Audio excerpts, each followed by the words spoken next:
So there were devastating tornadoes that hit 6 different states, and in specific states, it did just abysmal damage. And I want to show you a little news clip on it here, and then we're going to come back and talk about just how mind-boggling this was, and the fact that this is a very rare occurrence for the month of December. Those of you who are familiar with tornadoes will know that as a general rule, tornadoes mostly happen in the spring when you're having this transition from winter to warmer weather. When those fronts collide, that's when you generally get the conditions for tornadoes. Well, we're in December, dog. It's supposed to be a relatively stable weather situation in the sense that it's consistently cold. Not the case, so let's take a look and then we'll discuss. From the air, you can see clearly the city of Mayfield in western Kentucky is devastated. Storm chaser Brandon Clement raced here. When I'm looking at the trees and everything is just completely sawed off, buildings are completely flattened, cars have been picked up and thrown, you know right away you're dealing with a violent tornado. The storm hit after dark Friday, leveling everything in its path. About 110 people were working overtime as production stepped up for the holidays at one of Mayfield's largest employers, a local candle factory, when the roof caved in on them. They actually recovered some bodies from the woods and were pulling them out. And that's just, it's gut-wrenching to see. Homes caught fire, trucks and cars were flipped. It ripped it off. Some even ripped to shreds. Planes at the local airport will never fly again. If you had to describe what's happened to your town to people that don't live here, what would you say? It's gone. Across Kentucky, more destruction from a train derailment in Hopkins County to destroyed homes and businesses in Bowling Green and roofs ripped off homes in Danville. This event is the worst, most devastating, most deadly tornado event in Kentucky's history. I believe that by the end of today or tomorrow, we will be north of at least 70 lives lost here in Kentucky. I think we will have lost more than 100 people, and I think it could rise significantly in those numbers. Kentucky's governor calling for those in his state who can to give blood to help. We are ground zero, and I know this community is hit. It's been hit really hard. It's going to be a tough night for a lot of people across Kentucky. The scope of what happened only now becoming clear. As many as 36 tornadoes causing destruction across 6 states. In Arkansas, a nursing home with 65 residents completely destroyed. At least one resident died.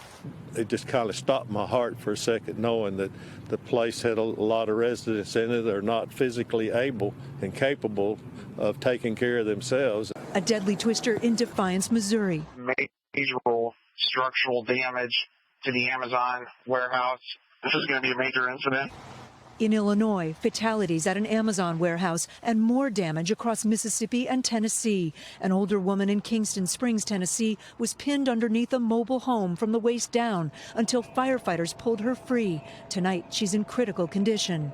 President Biden today approving a federal disaster declaration for Kentucky, instructing FEMA and other federal agencies to move in quickly. The federal government will do everything it can possibly do to help. Kathy Park is at that candle factory here in Mayfield where the heartbreaking search for survivors is still underway. Let's go to her now. Kathy. Kate, late today, Kentucky Governor Andy Beshear said 40 people were rescued from the candle factory. Tonight, he can only hope more lives will be saved. Many people died in that candle factory, and there were some fatalities as well in Illinois in the Amazon warehouse. Of course, there's an even worse aspect of the Amazon warehouse situation. Those people were effectively forced to work overtime because of the Christmas season. And because of the structure of the way that Amazon warehouse works, the people inside are independent contractors, so they didn't even know how many people were in there when you had the issue arise and when you had the building collapse, or at least partially collapse. And so there are some fatalities in there as well. Again, 6 different states.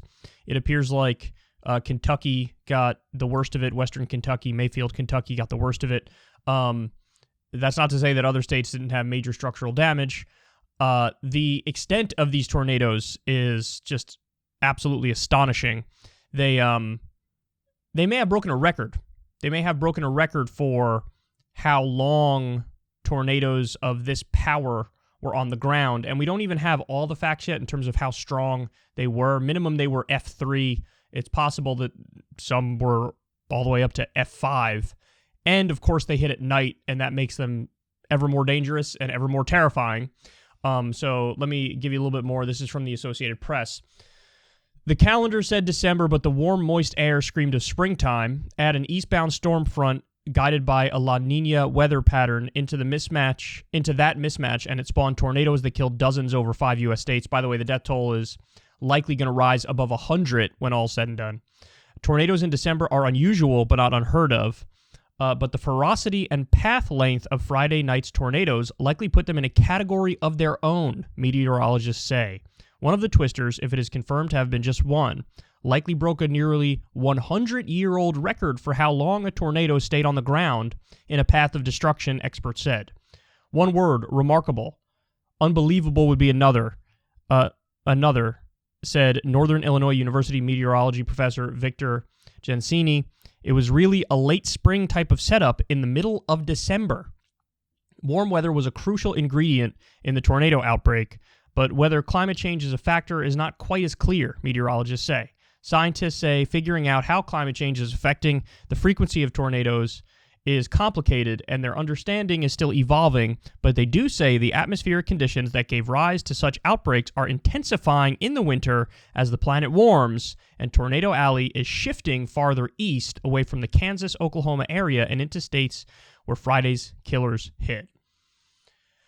So that's a real interesting point, and I've read a number of articles about this event, and that seems to be the connecting tissue where they all agree that Tornado Alley appears to be shifting further and further east, and so it's shifting more into the regions that got hit with this outbreak.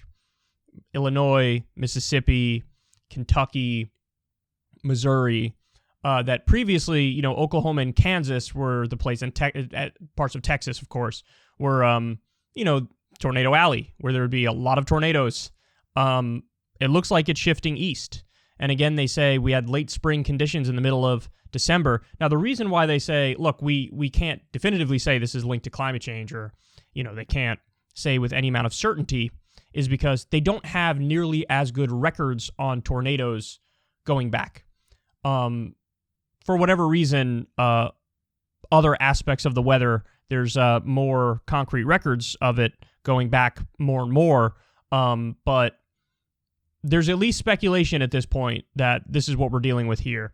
And again, one of the things that really caught my eye, I was watching something on this on the Weather Channel, and they showed the chart of when the most tornadoes hit.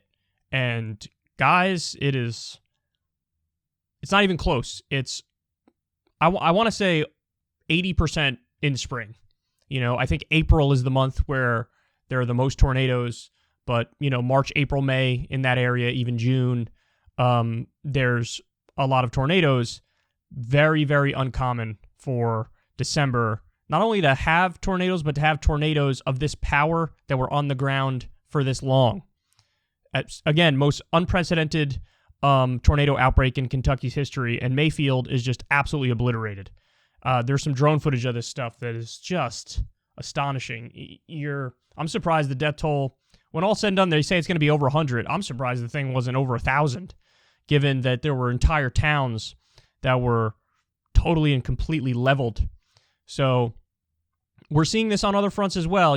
Hurricane season appears to be shifting slightly, and the amount of damage being done is rising.